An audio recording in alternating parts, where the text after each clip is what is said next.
Papatunayan ko na yung bansag sa'yo ay isang malaking katarantaduhan. Kaya bumunot ka na, putik.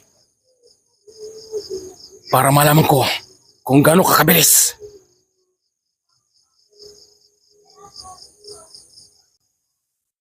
Yun lang ang masakit.